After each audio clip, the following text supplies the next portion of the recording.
Hey guys, welcome back to my channel. Today's video is going to be a review on the Urban Decay All Nighter Foundation.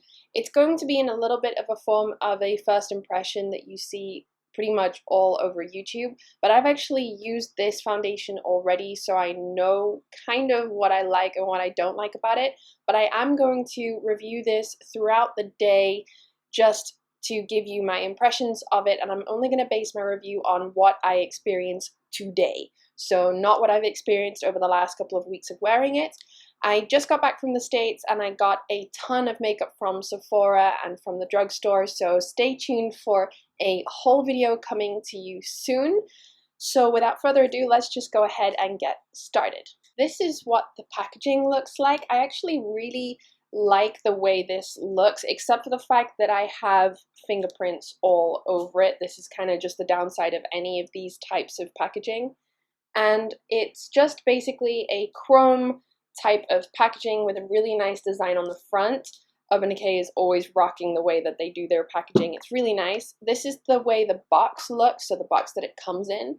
I am going to be using the shade 1.5.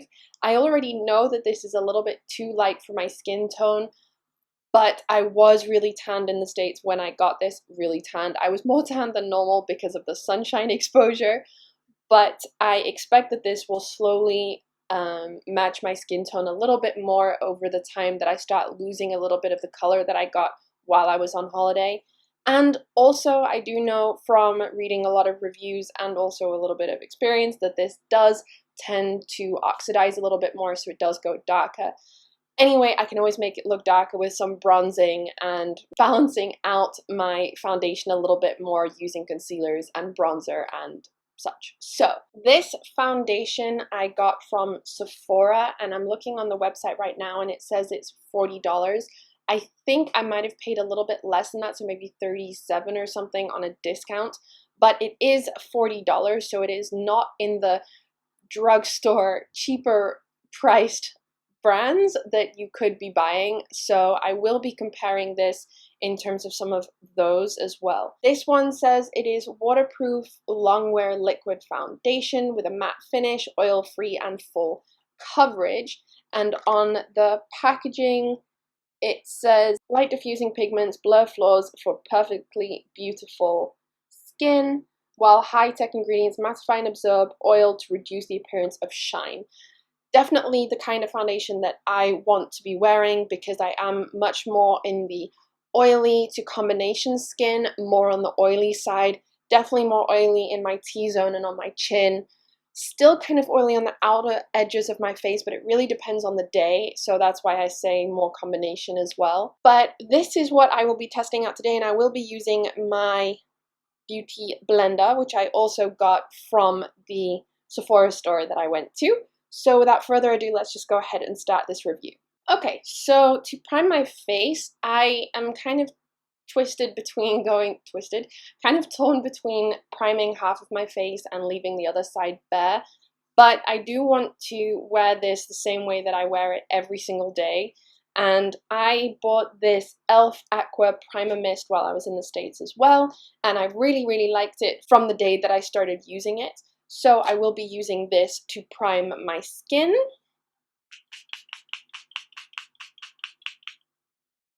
Quick review on this. I really like the way it feels on my face. It's very refreshing. It does say mist. This is not a mist. This is just a spray. It just squirts it into your face, so be careful with that. It gave me a fright the first time I used it. So I have a damp beauty blender. It is not that damp anymore, so I'm just going to apply some of the mist onto, or spray onto that as well. So I'm going to shake this up and I'm going to apply this onto the back of my hand. So I'm going to use about 2.5 pumps.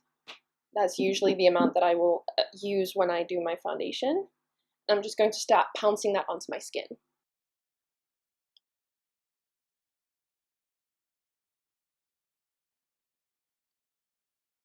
So as you can see, this is a very full coverage foundation. And as I said before, it is very light for my skin tone, but from experience and other reviews, I do know that it tends to oxidize throughout the day. I do notice when applying it with a beauty blender that it does leave like little splotchy patches from where you pounce the beauty blender, but from experience you just need to blend it as much as you can. It is an extremely blendable foundation as well.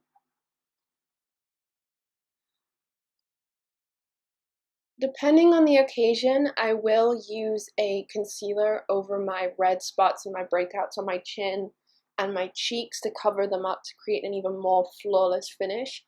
But for the sake of this review, I just want to use the foundation only so that you guys can see just how full coverage it is, and then also to see how it lasts throughout the day so that you can see if it starts wearing off on some of my breakout areas. So I've only done 3 dabs into the foundation that I pumped onto the back of my hand, and I've managed to cover my entire face with this. So you really don't need that much. So the amount that I would usually use with, let's say, the Maybelline Fit Me or the L'Oreal Infallible Pro Matte, or even the MAC Pro Longwear foundation, you barely need any of this foundation. Okay, so that's it, and from looking at the timer, this has only taken me 5 minutes to blend. Foundation can usually take around 10 to 15 minutes for me to really blend it and smooth it into my skin the way I want it to look. But so far, this is done, so it worked so beautifully. Looking in my monitor and looking on my face, it seems to match me much better in person than it does on camera, so it seems to be reflecting light a lot. It does not say that it has SPF in it, and I would usually assume that if it starts having a very reflective effect in light, because SPF is very flashback prone, I would just be wary of that. Maybe set your face with a non-SPF or talc kind of powder to minimize that effect. Also, the color is actually not too bad on me in real life, especially now that I'm slowly starting to get rid of the color that I got from the sun.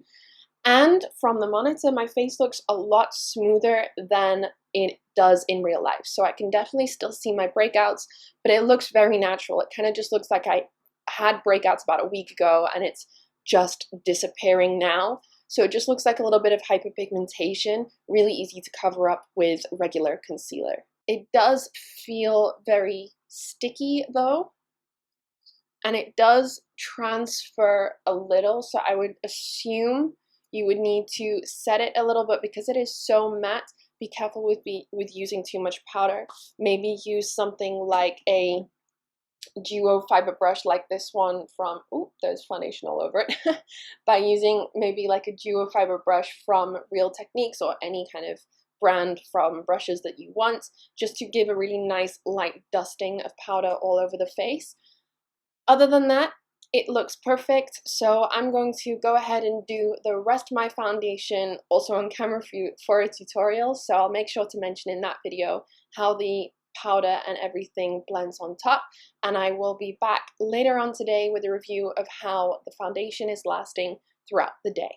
So I'll see you guys later. Hey guys, so I just did the rest of my makeup. Let me zoom you in so that you can see. So this is how the rest of my foundation and makeup looks. Everything went on super smoothly, really beautifully. The only issue that I had was when I was applying my concealer on this side of my face and I went in with my beauty blender, it had kind of dried out a little from sitting there for so long, and I'd left my foundation, I guess, for maybe 10 minutes in between filming the 2 videos. So when I applied it for you guys here and when I did the tutorial for the makeup that I'm wearing right now, it removed the foundation completely from this area of my face, which was really annoying. All I did was just apply a little bit more concealer over the top and cover it up. But I was surprised that it took off the foundation so quickly.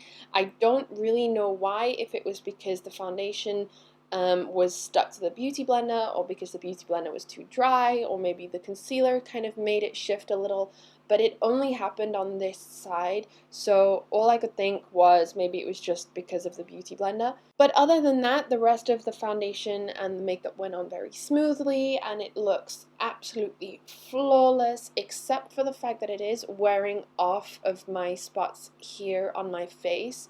It is now 11 o'clock, 10:59 on the dot, so it's been on for an hour and a half, and I can see that it's already starting to come off here, and it is already cracking here in the crease of my chin. And some foundations do that to me, but only the really, really drying ones do, and I have very oily skin, so I would hope that it doesn't do that. So maybe that kind of disappears along the rest of the day when my face starts picking up a little bit more oil. But I will check in with you guys again in a couple of hours, and you can see how my foundation has progressed over the rest of the day. So I will see you later.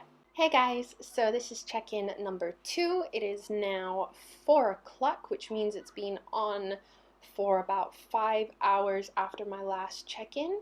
All I've been doing all day is just really relaxing at home, doing my nails, watching a few videos, so nothing too intensive.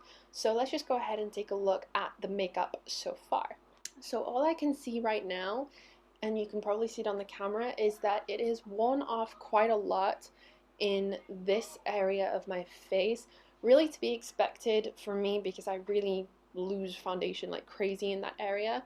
It is creasing a lot on my forehead from my expressions and stuff. Around my nose, it is melting. I don't know if you can see that.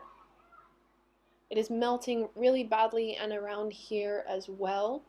My cheeks are feeling really oily actually right now, so this foundation is not handling my oil well at all. But other than that, without touching my face, so I guess all I would need to do is just blot my skin with a bit of tissue paper or something. But yeah, other than that, it actually doesn't look too bad. It hasn't worn off too much over here or over here. It still looks pretty flawless. I could definitely keep going the rest of the day with this, but I wouldn't go out at night with this again. I would probably redo my foundation. For $40, I kind of expected it to do better than this, especially considering it says that it is high matte coverage. But this doesn't look matte to me at all. Obviously I have a lot of highlighter on, but in these areas it does not look matte at all. A lot of creasing, a lot of caking in the creases here. But yeah, so that's the check-in for now. I will come back towards the end of the evening just before I take it off, and we will do one final review, and I will give you all my last impressions. So I'll see you guys then. Hey guys, so I'm back with the final check-in for this evening. It is now 20 past 8, so it's actually gone 11 and a half hours today, which is a really, really, really long time to wear foundation or any makeup for that matter. I would never usually wear my makeup for this long. But let's just go ahead and do the quick check-in. If I look up really close up, it is so oily. I haven't done any sport today. I haven't really been out of the house. I've gone to take my car for a service and picked it up again. I have just been at home and it's not been that hot or anything, so I don't know why my face looks this oily, but it is really, really bad. If you ignore this part of my face, because I have a lot of highlighter on today, everything here, all down the bottom of my face, the center of my forehead is just so unbelievably oily. And it is melting here by the sides of my nose. I don't know if you can see in the camera. My pores look much larger than normal, and it is completely just melted away from this side of my face, and I haven't been touching my face at all. The only thing is that it doesn't feel heavy, which is surprising to me, because usually, oh, my brows. Because usually at this point of the day, I will start feeling like, oh, my face is just full of makeup and I just want to get it off. I haven't felt that at all.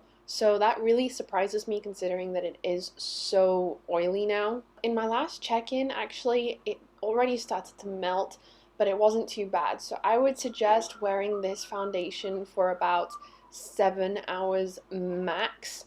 Maybe even push it to 8 if you really look after it, and maybe take a bit of setting powder with you to cover up your face a little bit more and to help get rid of any oiliness. I'm very surprised because this foundation is supposed to have been completely matte finish and long wearing, and it says oil free. So this to me is really bad because my face has become much more oily than I'm used to, and I know I have oily skin, but this is more than normal. It says all nighter. I would not wear this all night.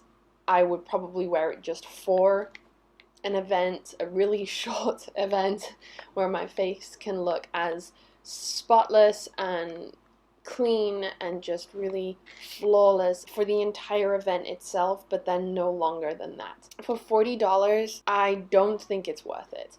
I have it now, so I will keep wearing it because I do like it, like I said, for those shorter periods. So maybe when I go out for an evening, I can wear it just for that. Not any parties or anything, because obviously I don't want to sweat it off. But yeah, just for short periods of time. I think for what they market it as, it is not worth the $40. There are other foundations out there that do a much better job. Even the Estee Lauder Double Wear does a better job, and yes, that's also high-end, but it's slightly cheaper than this. The MAC Pro Longwear does a better job than this, and that is about 25 euros or $28 or something like that. L'Oreal Infallible Pro Matte and the Maybelline Fit Me, they all do much better jobs than this one. So I would not recommend this foundation for what it is marketed as, but it does have a very beautiful finish and it does blend very well. So for shorter periods of time and for that instant flawless skin, then this might be the foundation for you. Keep in mind though, it is a 40 bucks, so just watch that if you're on a budget. That's it for this review. I hope you guys enjoyed it. Please leave me a thumbs up if you would like to see more videos like this. Leave me a comment in the comment section below if you want to see me review any other foundations, even if they're not first impressions and I've already been using them for a while. Then give me a comment and let me know which ones you'd like me to review, and I'll see if I can get my hands on them if I haven't already. And I will see you guys in my next video. Stay happy and safe, and I'll see you soon. Bye. And I'm going to apply this onto the brow bone all the way down to the crease to set that base we applied earlier, and will also help with our transition. Then I'm going to take this slightly light up my face even more and correct any other blemishes I might have. I'm using the Age Rewind Concealer from Maybelline, and I'm applying this underneath the eyes, the top of the eyelids, down the center of the nose,